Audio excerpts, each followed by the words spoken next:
Greetings, I'm Barrett, and welcome to Meet Me at the Table.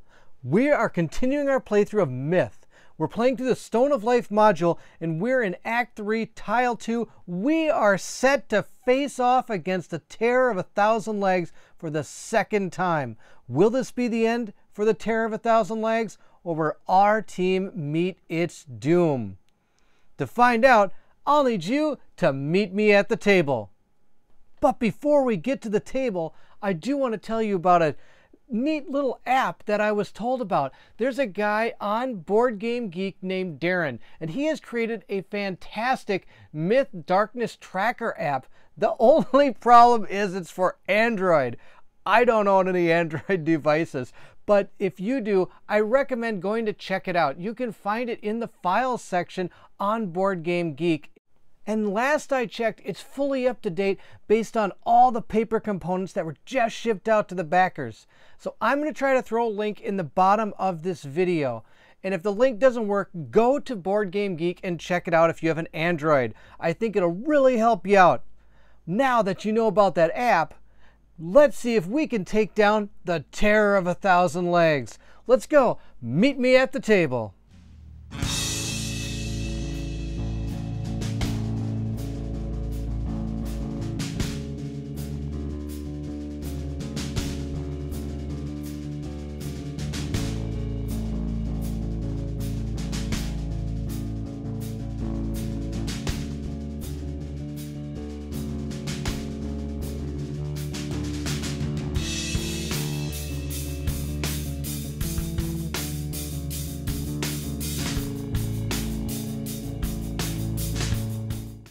So the web trap card is right here, and I'm just going to quickly go through it again.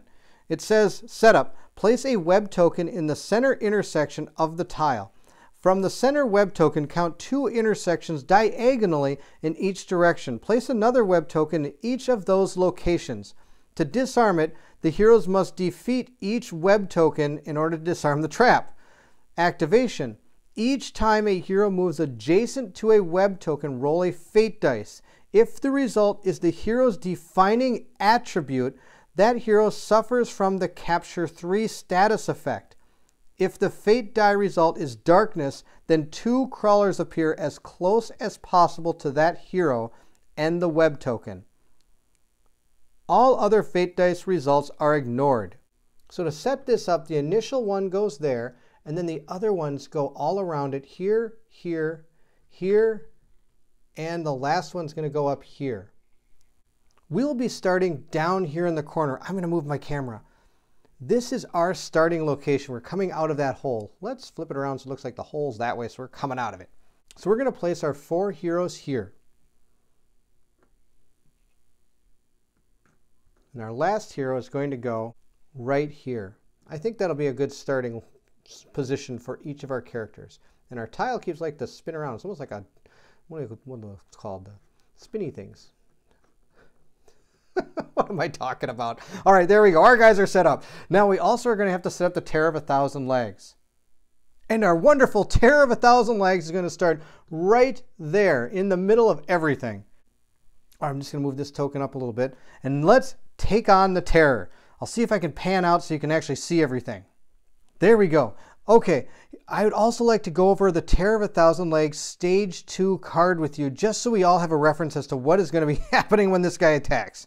It starts with Dark Visage, and it states, when this figure is targeted by an attack by a hero within 2 squares, the attacking hero must pass a courage test. If the test is failed, the attack automatically misses. That is going to be terrible. He then has 2 melee attacks. The first one is the Spinning Talons. And Spinning Talons states, these attacks are divided evenly among all heroes within range. So he's got 6 attacks, but he's only going to hit 1 character, or actually I lied. It will hit the amount of characters equal to its range value of 2. So anybody within 2 has a chance of being hit by that attack. It only needs a 4 to hit and does 2 damage.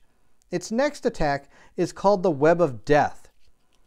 It states, choose 1 hero based on priority, not adjacent to this figure. That figure is placed adjacent to this figure and gains the Capture 3 status effect. Then the attack targets the affected hero. So it's going to do the web of death. Then it's going to roll its 3d10 attack dice with one attack targeting one character. And only needs a 3 to hit. And it does 1 damage, but also causes poison, which states, if the target suffers any damage from this attack, the target gains the poison status effect. And that status effect basically on each refresh phase you will take 1 damage. I'll explain that and show that when that actually happens. And if the poison effect actually happens, I'll explain what that does.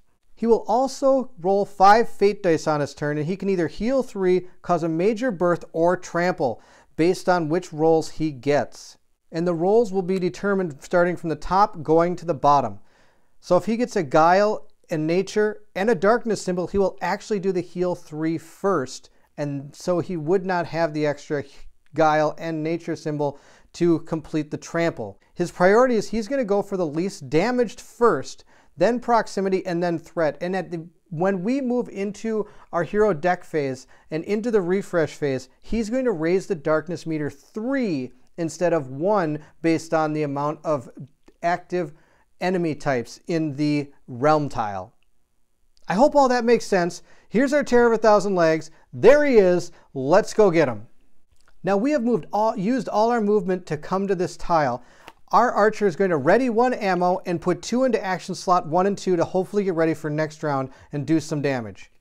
And sadly, I think that's all we're going to be able to do in this hero cycle. I could have our swordsman actually take out this, but it would cause a lot of AP to go towards the darkness, because I would have to use my diagonal slash, which does 2 AP, and then if this monster causes 3, we're almost all the way to our AP limit. I think this turn we're just going to wait 1 round, do another hero deck cycle, because now our archer has some ammo. Maybe we can get in Orion's Tears and take a lot of these web tokens out so the rest of us can get up there and hopefully start hitting him and trying to get that stone to be put back into this creature. We did not do any AP, so we are actually considered loitering, meaning that our treasure count for the rest of this whole story would be dropped by 1. Good thing this is the last round realm tile, so I don't really care if I loiter. So that is where we stand. Let's go get some cards and see what happens for the next round. Karen the Archer is going to take both her ammo cards and ready them into her quiver. And then we're going to keep Pacify for sure, and we're going to get rid of these 2 cards.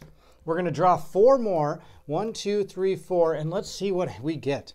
We got Karan's Payment, which is really good. We got Sprint, to the knee, and sprint again. All right, our only problem is it doesn't matter how much damage we do to the Terror of 1,000 Legs, we just have to get that stone back into it. Ben, our Acolyte, has a whole slew of cards, but again, I wonder if Angelic Word is worth keeping now that I know I don't actually have to damage this thing. I don't really know what to do. I think we're going to keep a Pray card. You never know. Praying is always good. So we're going to go ahead and mix up our entire deck because we are out of cards. So we're going to draw 4 cards. 1, 2, 3, 4. Let's see what he got. He got back his Angelic Word. He can help with poison. Oh no, he got a Smite and a Sprint. I was hoping I could find a card that would help with passing fear tests. Brian, our Outsider, is going to keep Knowledge of Evil. And I'm telling you right now, we are never getting rid of this card. This card is going to be the key to victory right there. Again, our best card for this situation is going to come from our Outsider. He's just an amazing character. We're sadly going to get rid of the rest of the cards which had Derision in it. Oh, too bad. And we're going to take 4 more cards and we're going to see what we get. We got I'll Take That, Attack, Dark Fate, and Sprint. All right, he's ready for action. Let's go see what our pupil gets. Our pupil has a good slew of cards. He's got Bladed, which lets him move. He's got some good attack cards. I don't know which one to keep. I think we're going to take... Our pupil is going to keep Diagonal Slash. I always seem to like to keep the diagonal cards because in case I get either the horizontal or vertical cards, I have a way of comboing it. So we're going to discard the rest of our cards and we're going to draw 4 more. 1, 2, 3, 4. Let's see what our pupil gets. He got Drawing the Blade, which might not be too bad. Clean Blade, that's not bad. Announce, oh, this could be really good. And I'll take that. All right, I think we got some pretty good cards for him. Now let's move on to the tile and take out that Terror of 1,000 legs. Now, before we can take out the Terror of 1,000 legs, based on his card, we have to gain 3 AP when it goes to our refresh phase. 1, 2, 3. Karen, our archer, is going to go first. She's going to play Pacify. It says, Nature, reduce the darkness meter by 1. We're going to put this in action space 1, and then our darkness is going to go from 3 to 2. Our outsider is going to play Dark Fate. It states, Malice, ongoing. Each time you roll a darkness result, add 1 Malice token to this card. When this card has 3 Malice tokens, you may clear it to gain +2 D10, +2 Fate dice, and +1 damage to an attack action. So we're going to put this in his action space 1 right there, and we're going to keep it going because it is an ongoing. The next person to go is going to be our swordsman. He's going to go 1, 2 to here. He's going to become adjacent to that web token. And it says for its activation, each time a hero moves adjacent to a web token, roll 1 fate dice. If the result is the defining attribute, that hero suffers capture 3. If it's a fate dice symbol of darkness, 2 crawlers appear. His defining attribute is nature, so we're going to go ahead and roll that on the board. He did not get nature, so nothing happens to him. The next thing he's going to do is drawing the blade. It states, damage 1, range 1, attack melee, attack 1 target within range. This attack begins a kata in any direction may be used after this attack.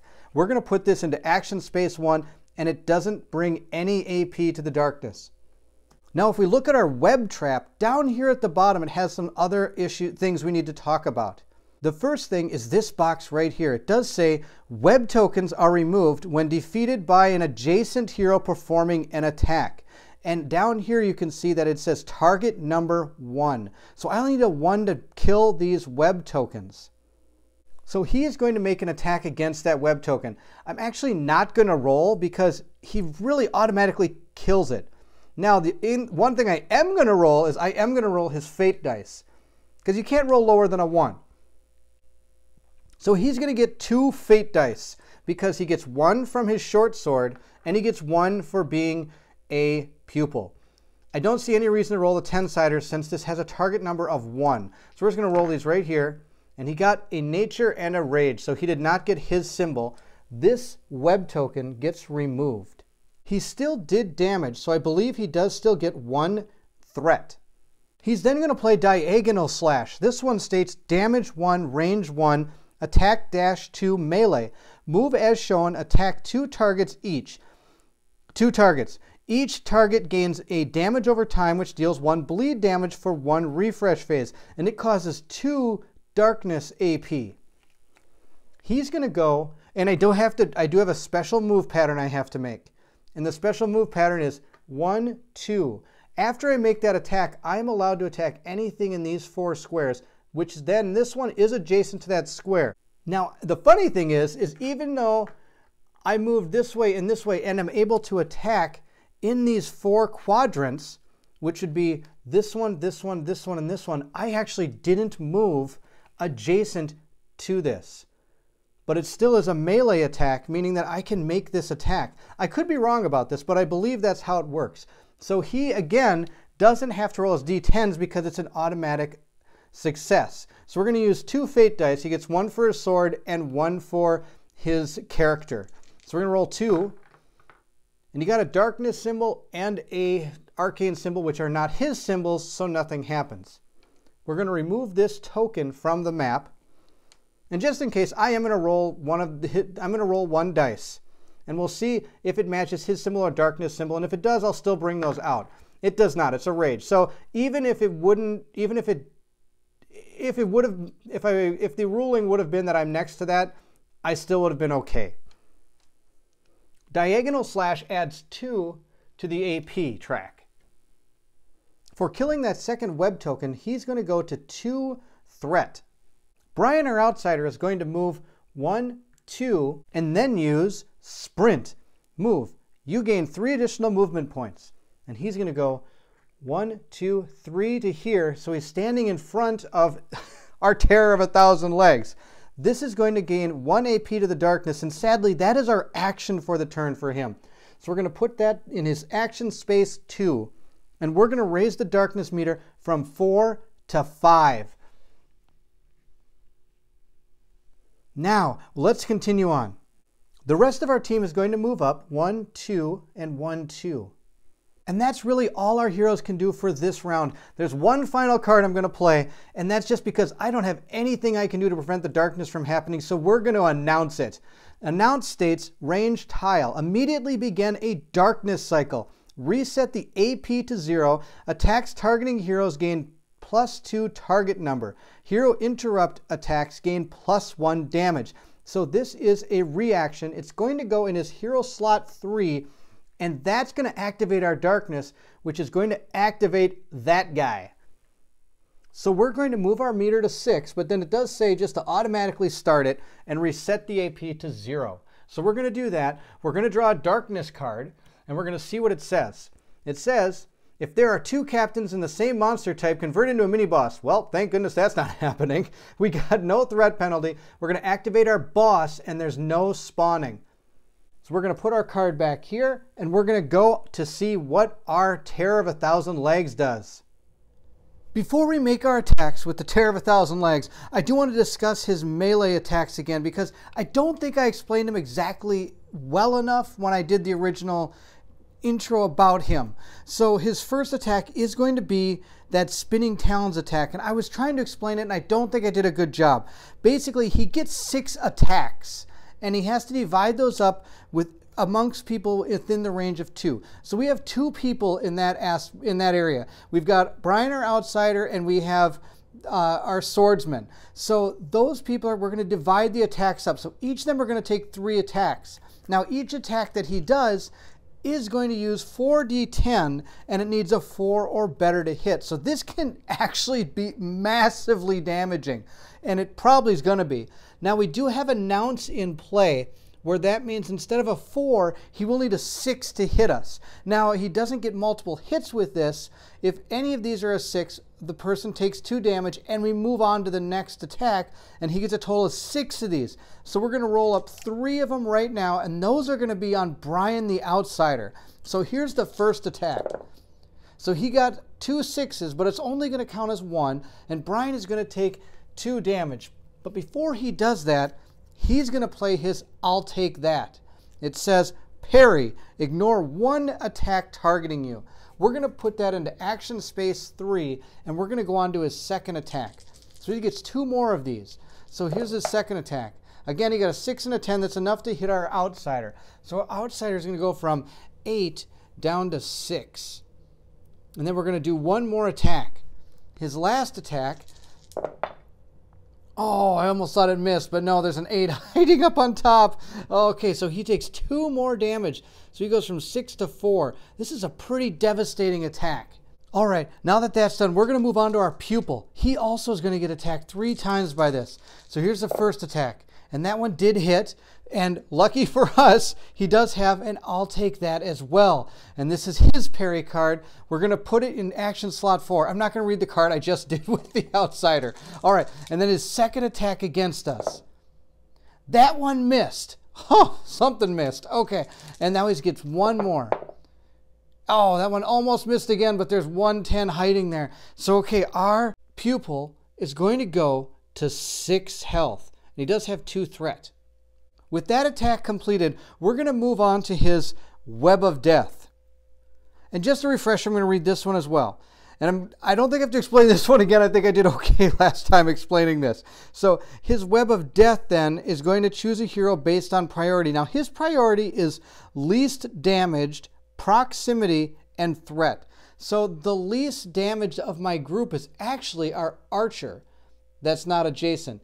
Both our swordsman and our acolyte have both taken at least 1 point of damage. I hope that's how that works. I hope least damage doesn't mean the person with the least amount of health. But least damage to me would be the person that has actually taken the least amount of damage. So our Web of Death attack actually does 3d10, and it needs a 3 to hit, but with our announce out there, it needs a 5. So it needs a 5 to hit. It didn't hit. That's fantastic. Now, even though this attack missed, he still is going to take the first part of this and he's going to have to do it. So he will still have to move adjacent to the figure and also suffer capture 3, which means I have to discard 3 cards. Capture means in order to get out of the capture, you have to discard cards equal to the capture number. So, for example, capture 3, then I have to discard 3 cards or I can't act until that takes place. So let's go back to the board and move our archer and take care of the capture. So Karen, our poor archer, got sucked up by this guy. We'll put her right here. Actually, let's put her right here. He's kind of a smart little worm dude here. She's going to make her next to her and put her next to one of her web tokens, which I believe would fire off. I'm not exactly sure if it fires off when I move next to it or if I'm even just next to it. As far as I know, it's placed here. But, you know, let's go with it. She's going to have to take care of this web token. So her normal symbol is nature. So we're going to roll that and see what happens. I got an arcane. I hope that's in the picture. It is. Arcane. So nothing happens. She's fine. No anything that happens to her. Now she did suffer capture 3. So if we look at our cards, we've got 4 cards. One of them I think I'm actually going to use during this darkness cycle. So we're going to discard these 3 cards. To the knee, I think is a good attack. Well, actually it's not. I don't even know why I kept this. I can't actually complete the adventure. She has to be standing here. So she's not going to play this. She's just going to hold on to it. But she might use it in the next darkness cycle. Something happens and I can get her here. Now that takes care of everybody. I think we're going to move into a hero deck cycle. Oh no, look at this. I forgot my Ring of Nira again. I'm going to make sure I get 1 damage back. So instead of being at 4, our outsider's at 5. So let's go put this back in his little slot. I totally forgot about that. Sorry. Now we're going to go on to our hero deck cycle. And then we're going to have to add 3 AP to the darkness when it comes back to our refresh phase. So starting with Karen the Archer, she is going to discard this. She's going to discard Pacify. I lied. I decided not to keep that card. 1, 2, 3, 4, 5. She's going to grab 5 new cards. And let's see what she gets. She gets Now You See Me. Now You See Me. Oh, she might go stand in front of him. This might not be too bad. Vision of the Mark. Another ammo card. But she doesn't have anything to attack with. Oh. Well, she can take the hits. She just can't give them. Moving on to Ben, our Acolyte. He's got Sprint, Angelic Word. I'm going to have him keep Smite, just in case he can get up there and take a swing at him. And he's going to grab 4 new cards. 1, 2, 3, 4. Let's see what cards he gets. He got Hand of the Father. Let's see what that does. All right, it's not too bad. The problem is it's 2 AP. I'm not too fond of that. Armor of Faith. This will be good if we get attacked again. A Consuming Fire. That's no good. And Soothe Wounds. Oh, that's good. All right, he actually got some pretty good cards there. That's going to be good. All right, Brian, our outsider, is going to keep Knowledge is Evil. Knowledge of Evil. Knowledge is Evil. Oh, that's pretty funny. All right, and he's going to discard these 3. He's going to keep his Ongoing going. Ongoing going. Wow, I'm on fire tonight. And he's going to draw 4 more cards. 1, 2, 3, 4. Let's see what he gets. He got Hand of Darkness. So that'll be pretty good to get Malice. He needs to get us some attack cards. A Curse card. This might actually be pretty good if it works on the boss. Oh, it does. That'll be really good. He got a Sprint and he got an I'll Take That. All right, that's really good. And I just remembered I forgot to roll our boss's fate pool. All right, we're going to finish the pupil's hand, and then we're actually going to roll the boss's fate pool. I forgot to do that. The only card our pupil has is Clean the Blade. I don't think he needs to keep that. We're doing just fine. He's in Diagonal Slash right now, so we're going to take these cards and put Diagonal Slash on top and put them in our discard pile. We're going to draw 5 new cards. 1, 2, 3, 4, and 5. Hopefully get some good attacks here. He got a Skewer card, which does nothing. But he got another Diagonal Slash. That's good. He got Swordsman's Will. That'll be good too. Hustle and Hustle. If he wants to hustle, he sure can. All right, and that's them. Now let's go roll the fate dice for our boss, the Terror of 1,000 Legs. Now, before we do our roll for our 5 fate dice here, I'm going to just explain this one more time because I want to make sure I get this right. So he's got a fate dice of 5. So he's going to roll all 5 of these dice. And when he does, he will start from the bottom and go up and try to complete these fate recipes. So his first one he's going to try to do is trample. Then he's going to try major birth and then heal 3. So let's roll these 5 dice and we'll see what happens. Now he got no darkness symbols, which is just fine to me because that means none of his recipes are going to work. He pretty much got every other color though. It's almost like a rainbow there. Maybe turn that one to green. There, now it's a rainbow. Okay, he didn't actually get anything to work in his favor. So now we're going to go back to the board and we're going to go on to our refresh phase. During our refresh phase, it's going to go up 3 AP because of our Terror of 1,000 Legs. All right, the first thing we're going to do is start preparing for this guy's next attack, or I should say her next attack. We're going to start by playing Curse, and it says Curse, range 3. Choose one target within range. Target enemy has his dice pool reduced by 1d10 and 1 fate dice for all attacks and special abilities. So that's going to be really good. We're going to put this into action space 2. Next, our archer is going to play one of her ammo cards with her quiver and ready it. She's also going to put this ammo card into action space 1.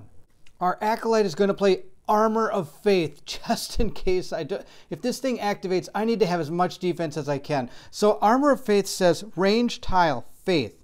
Each enemy within range has its attack TN increased by a number equal to your faith. So right now my faith is 2. So when this attacks, or when she attacks, she needs to get 2 above what she normally attacks at. This will be going into action space 1 and it doesn't do any AP. So far everything I've played does no AP. Our next card though is going to do 2 AP. It's Hand of the Father. This one is going to say range tile, faith, heal. So now our faith is 3.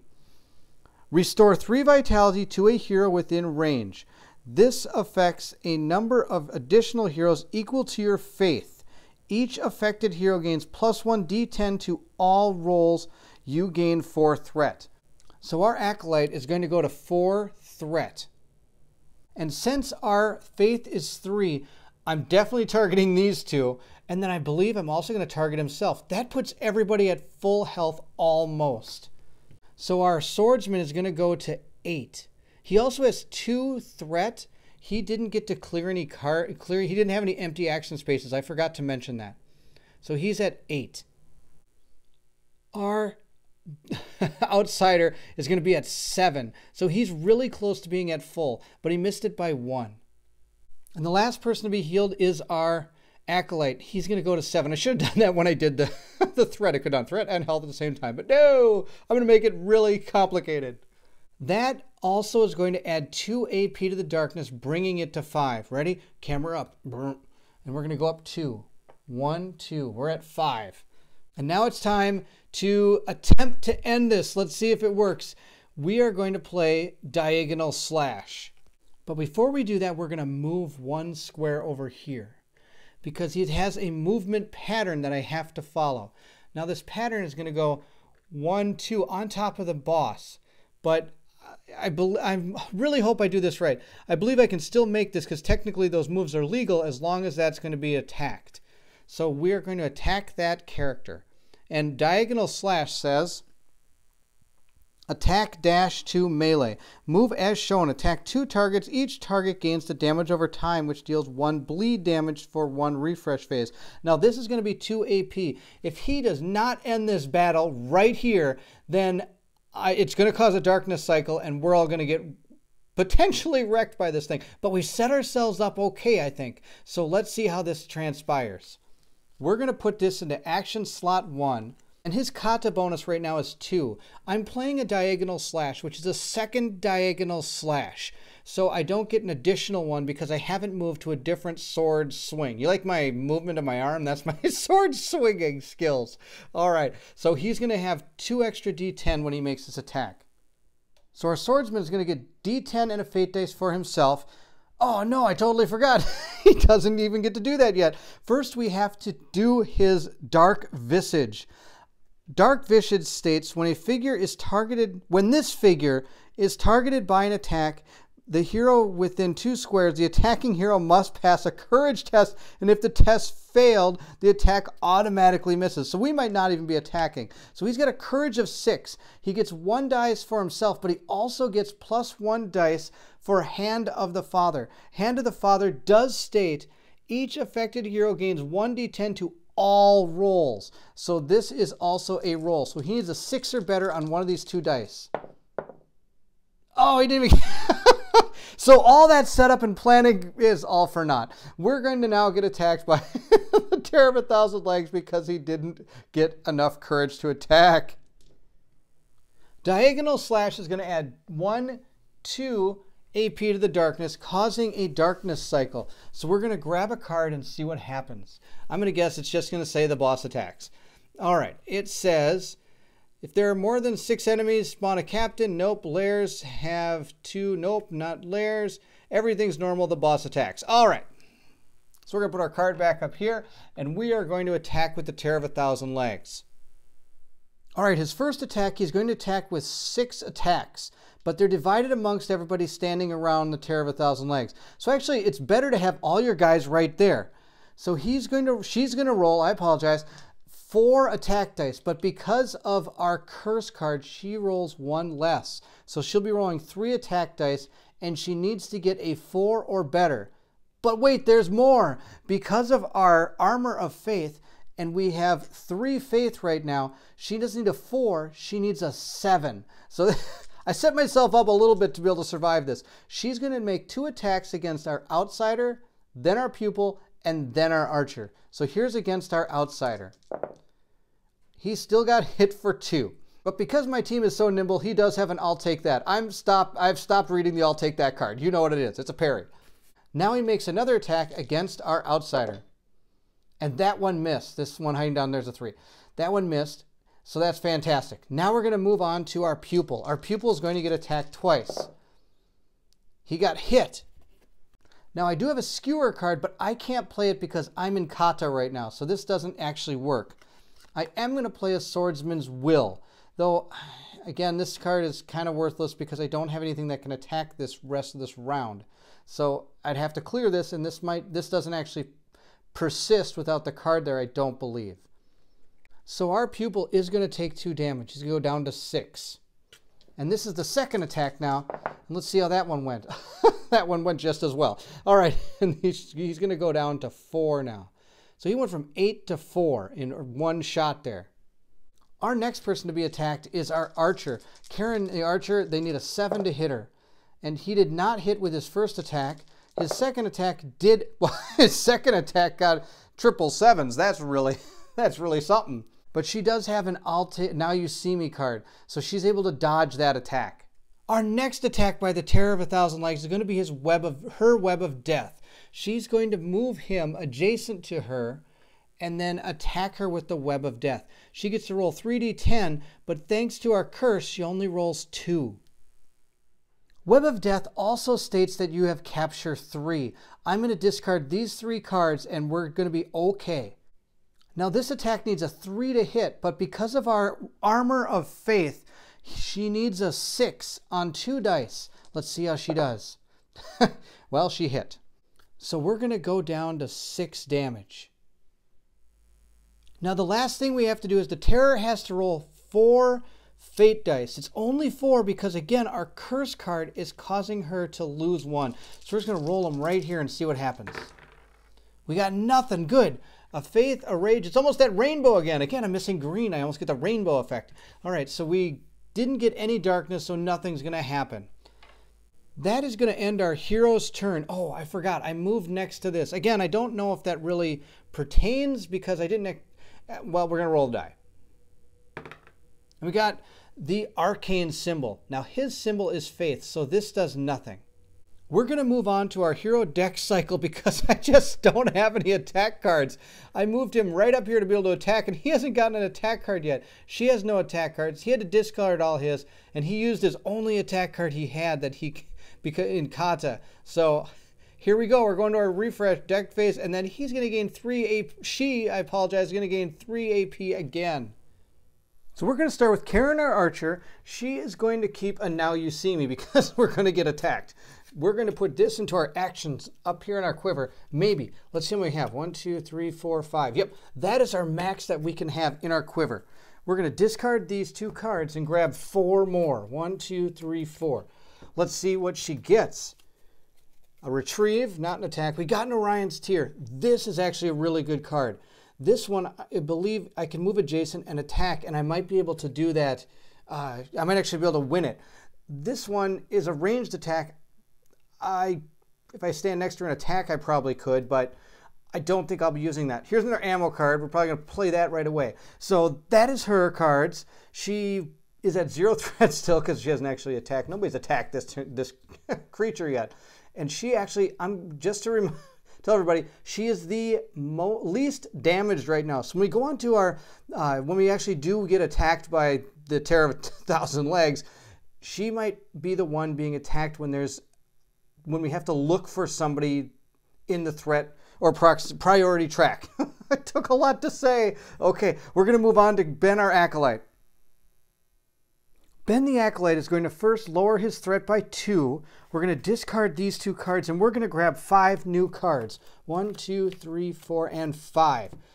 Let's see. Hopefully he gets something good. He did get a Smite card, so if we get next to him, we might be able to hit him with that. He's got Righteous Fury, Sprint card, Prey, and Guardian Angel and Righteous Fury. Oh, these are all going to be pretty good. All right, I think he's going to help our group quite a bit. Now we're going to move on to Brian, our Outsider. Brian, our Outsider, has some cards in play. We're going to keep this one. We're going to discard these 2. We do have that ongoing. We're going to discard all the other cards we have, and we're going to draw 4 more cards. 1, 2, 3, 4. All right, let's see what he gets. A Hustle. Come on, get an attack card. Sojourner's Path. There we go. We got an attack card. Shrouded in Darkness and Alone in the Dark. All right, the Alone in the Dark isn't really going to help too much. Not on this map, at least, or tile, I should say. Let's go check out Alex, our Swordsman. All right, Alex, our Swordsman, is a little banged up. He's down to 4 health, so we got to watch him. He does have 2 threat. We're going to lower that to 0 because he has enough open slots. We're going to put this on top of our discard deck because that'll remind me where we are in our kata. And I don't need any of these cards. They're all worthless. We're going to grab 5 new cards. 1, 2, 3, 4, and 5. Let's see what we get. We got Bond Servant. Let's see here. It says choose 1 hero within range. 1 card from your... Oh, wait, it can remove the capture status effect. That might be kind of handy. We have Drawing the Blade. It's already drawn. We have a Sunset Slash. That'll be good. And Sheathe the Sword. So he's got a way to attack. And he's got a way to attack even if I can get him away and move back in, which would be kind of nice. We'll see if... I don't really know exactly what we're going to do with this guy, but I've got some plans. All right, with that done, we have to move this up 3. So it's at 4 darkness right now. And now let's move on to our hero phase. Let's see if there's anything good we can do. Maybe we can shut her down right now and take the rest of the game to conclusion. Before we move into our hero phase, I do want to mention one thing. I was looking over this card. I totally made a mistake. All this text right here, all this text right here, and then right on the bottom in this little teeny spot it says immunities. I failed to realize that our Terror of 1,000 Legs, she is immune to Curse. And I played Curse in that last round and attack, and it was an error. I think she still did pretty good. She still smacked us around pretty good. But she is immune to Curse. And just to tell everybody, there are some immunities that each of the bosses have, and they're found down at the very bottom of the abilities section on the card. All right, now let's move into what our heroes are going to do. And things just keep getting worse. So I have Sojourner's Path, and I was so excited to play this card and combine it with my knowledge of evil because I could use 2 Malice tokens to automatically succeed at a non-combat action. And it's an action. Oh, bummer. That's an action, and so is Sojourner's Path. So I can't combo those together. So this card is really actually very hard to play because I don't know how many reactions I have that actually attack the monster. So I kind of feel bad holding on to this for as long as I did. But we are probably going to go ahead and play Sojourner's Path. And it states, damage 1, range 1, attack melee. Attack 3 targets within range as shown. For each Malice token spent, reduce the AP cost by 1. I don't really like her attacking, so we are going to spend 2 Malice to bring that to 0. So I'm going to discard 2 malice tokens. That leaves us with only 1 malice token remaining. We've got to find a way to get some more malice, I think. We're going to put this into action space 2. And since we didn't move, we're going to be able to gain a D10 and 2 fate dice. But I actually do plan on moving this turn, at least a cautious move to get out of the front area. So I'm only going to get 1 D10 and a fate dice for this attack.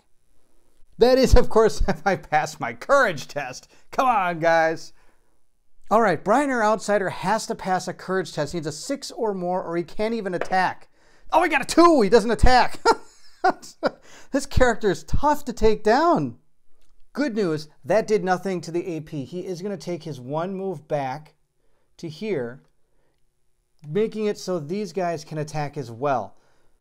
And if I would ever read cards correctly, I might get this right in a playthrough. So I failed to realize this attack even poisons. So when he sucked him up into the attack, that poisoned him. So he should be taking damage during the refresh phases. I believe he should have taken 2 damage.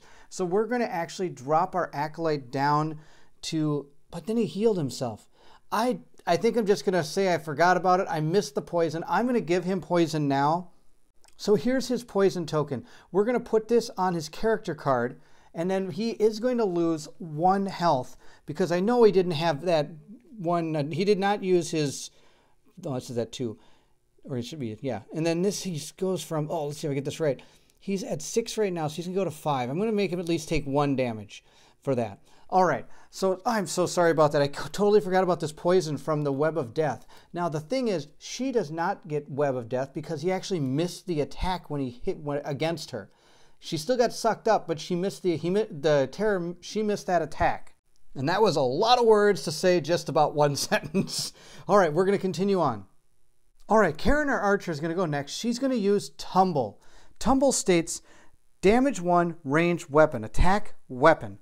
Move up to 3 squares and attack 1 target within range. If the target is adjacent to this attack, gains +1 damage. Not considered a move. So we're going to put this into action space 1, and she's going to move 1, 2 to here. And she's going to attempt to do what the other people cannot do. Take this character down. Now, the rules state that you have to be in the front square. It doesn't state that it has to be melee or ranged. It can be any attack that succeeds against the Terror of 1,000 Legs. You get a chance to put the stone back in. So she's going to stand here, attack this character, and attempt to put the stone in. Before Karen can make any attacks, we've got to pass that courage test. Come on, Karen. All right, she made it. Oh, that's so good. Okay, she gets to do a D10 and a fate dice for herself. She then gets 2 D10 and a fate dice for her longbow. And that's what she needs. Now, our Terror of 1,000 Legs has a 8 defense. So I need to roll an 8 or better on 3 dice. Oh boy, it's going to be tough. Oh, she didn't hit. Dang it. All right, well, at least we got the courage test taken care of. One person at least is courageous, but she still missed the attack. That card is going to add 1 to the AP. Let's kind of clean this up over here. This looks like a mass chaos. Here we go. So it's at 5 right now. So it's going to trigger next if I don't do something. Now that was not considered a move, so she is going to move here. Our next person to move is going to be our Acolyte, and he's going to move up here. This is going to be really, I guess you could say we're going to pray that this happens, because he's got a lot of pray cards. See, that's a joke. All right, he's going to attack her with just his Smite card. He's got a Smite card. We're going to go with that. Smite says damage, range, weapon, attack melee, attack 1 target within range. If you played Guided by the Light, you may play this card as an interrupt. We don't have that card. We had the option to have it, but I decided not to. We can choose to either use this as a reaction or an action. I'm going to choose a reaction, though I don't think it's going to make much difference. And we're going to put this into action space 1. And when that's done, we are going to trigger the darkness cycle, unless Ben, our Acolyte, can put the Stone of Life back where it's supposed to be. Dark Visage is going to take effect. We need to pass a courage test. And he got an 8. All right, he gets to make an attack as well. All right, this could be the most pathetic attack of all time. He gets a D10 and a fate dice for he himself. And then our weapon is still our starting weapon. So we get 1 D10. That's it. This is our roll right here. And we need an 8 or better in order to hit. All right, let's see if he does it. He got an 8. It's right here. Oh my gosh, he might do this. Okay, he did damage to him. I don't care if I do damage to this character. You can't actually kill the Terror of a Thousand Legs by doing damage. So he's dead. He got hit, and I'm in the front. So I need to make a non-combat action of a 7 or better. And if we do, we have placed the Stone of Life back where it's supposed to be. We got an 8! Yeah! All right, woo! Oh, I guess he did do a lot of praying. Okay, that is fantastic. He sealed the deal. Oh man, I never thought he would have sealed the deal with a wooden plank. I guess it just goes to show you that a little starting gear and some faith will win the day. Thanks to the wonderful work of Ben the Acolyte, our Terror of a Thousand Legs has been defeated. I think this person is going to be the MVP no matter how awesome this guy is. Because just one little thing like that, it just was so neat how the starting gear itself is the thing that actually won us the game. Oh, and the most ironic thing is he actually held the Stone of Life. Oh, that's so good. After these guys celebrate and do a dance, at the time of this recorded, the Vikings actually did very well today. They did the dead arm dance in the end zone.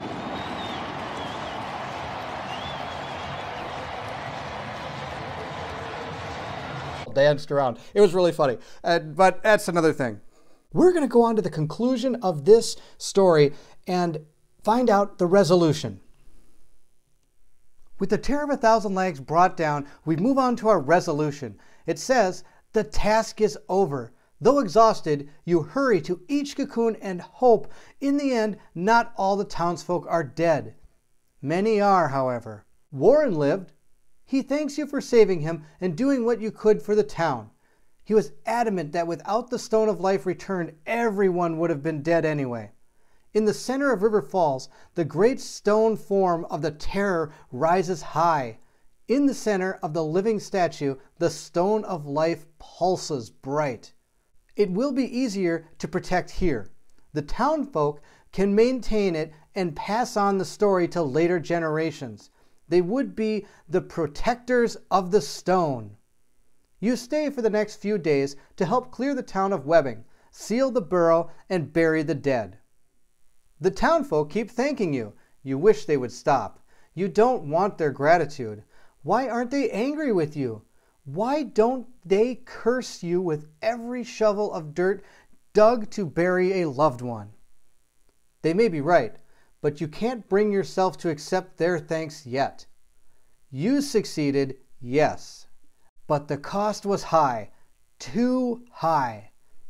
You feel guilt for what you couldn't do, and you feel guilty for surviving, for living through something so many people didn't.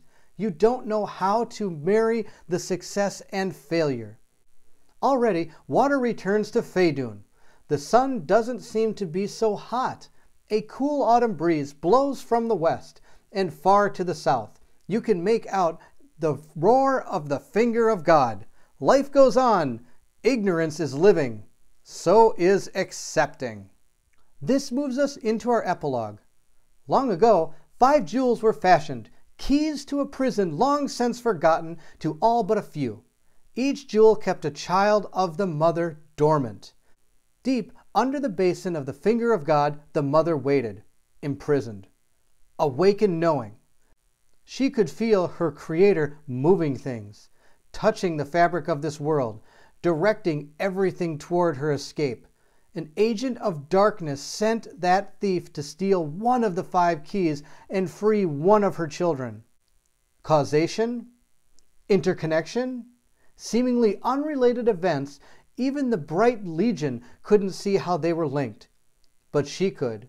She could always feel him. She could always feel her children. He would continue to work unseen in this world. Her children would be free and in turn free her. It was only a matter of time. Forgetfulness and unbelief is always the bane of the future. Generations pass, and the whither and why-fors are forgotten.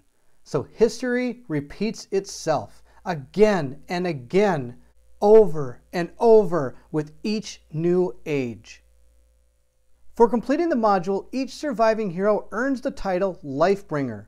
So you're going to be able to take that tile and put it with your character so that when you decide to play this character again, he's got the title Lifebringer. Also, you can print out character sheets. I'm sure there's some on Boardgame Geek. I think MegaCon Games also has some on their download section of their website, if it's still up. I'm not exactly sure. I haven't been there in a while. And you can write down titles on those as well. In addition, the heroes gain the Blue Stone of Life item card. Kind of wondering about that. Didn't we have to keep that inside the Terror of a Thousand Legs so it doesn't reactivate? Well, I guess they maybe gave us a fragment of it. That card is found in the module itself, and you have to kind of cut it out and put it with your group. They don't actually have a card for it. At the time of this recording, the Journeyman paper components were being received by backers, and in those there were some modules, and I believe the cards for those modules will find in the stretch goals box or in with the modules themselves. So the newer modules do have cards that come with them. This one, of course, is one of theirs from their website, and this is the only way to get it is to print it. So that also means all the cards have to be printed as well. This Lifebringer one, though, is in with the base box, I believe. And at the very end, MegaCon Games was nice enough to say, "Nice job completing your first module. There are many places players can go from here. There are more modules, or you can try your hand at adventuring," which of course they have the page for in the rulebook right here. If you choose another module, maintain your characters and make a campaign out of it. We suggest you do Avatar of Shadow next, which is also a One Skull module. You'll find several free-to-play modules on our website. Additionally, there are several more modules that exist that may be purchased. Now, at the time of this recording, of course, this one is printable. I believe you can also print out Fury of the Fireborn and the undead one, Revenant. It's like a Revenant of something. I forgot what it's called. I'm sorry. But now again, also those two modules were found in the, I believe it's the stretch goals box, or it might have been actually in the modules box. I kind of blended it all together since my unboxing video, so I can't exactly remember. And that brings us to the end of the Stone of Life module. I really enjoyed it. I thought it was great. Wonderful starter module. All the way through, I had a lot of fun playing it. I never thought my group was really too overpowered, except of course when we one shot at the boss out in the second act. That was a little ridiculous, but that really just shows the power of some of these characters. This team alone, I think, is one of the best teams I've ever played with. This outsider is ridiculous in what he can do to keep people alive and prevent the darkness from doing anything. He, of course, is a staple in almost all my groups just because you need a healer. Her damage output from range is just unbelievable. And he's a really good support character, and he can move around and attack really well. Though, I really still have a hard time exactly getting this guy correct. I hope I did it right in this playthrough, and I hope you guys followed along. And if you did see anything I did wrong, please correct me so I can put it into the videos so future people that watch this video can understand exactly how these characters all work. But the synergy here was incredible. Now, when this group moves on to another adventure, they all have that title, which allows them to keep one item that they got from this quest to carry on into the next quest. Or I should say module. I shouldn't say quest. Questing is something totally different. Actually, it's called adventuring. It's something totally different than questing with modules. Questing actually doesn't even exist. So you can either go adventuring, which you would keep the same group together, and they would draw quest or adventure cards, quest cards, and then you would complete them. Or we could just go straight into another module using our same characters. We could use just 2 characters going in the next module, whatever we decide we'd like to do. That's one of the beauties of this game. There's so much freeform that you can do between modules, or not even doing modules, just doing quests. It's just so much you can do with this game. There's so much in this game that just makes it so much fun. I really hope you all enjoyed this video series. I had a wonderful time making this video and all the other ones that went along with it. This adventure was just epic. I had so much fun. This is still one of my favorite games. I really enjoyed this game. I'm excited for the future. I hope that they continue to keep making awesome stuff that goes along with this game, and I hope this game continues to move forward because I'd like to see what comes after the Journeyman set. Thank you so much for watching. I truly mean that. I truly mean thank you. It's so great to see everybody that is enjoying these videos, and I really like to hear people in the comment section. Your excitement truly is my excitement. I really am excited to make these playthroughs. I have so much fun doing it, and I really like to hear the comments that you guys make enjoying these videos. I am still going to make these videos, and I love doing it. Whether it's Myth or any other game on my channel or anything coming up next, I'm really excited to do these. Please subscribe if you haven't already. Hit the little bell symbol, of course, then you'll know when all my next videos are coming. The comment section is yours. Please leave anything down there. I love to hear from everyone. I would love to hear what you think of this playthrough, what you think of the game itself, any wonderful experiences you've had with this game. Anything at all, please leave it in the comments below. Again, thank you so much for watching. What is in store next? To find out, I need you to meet me at the table.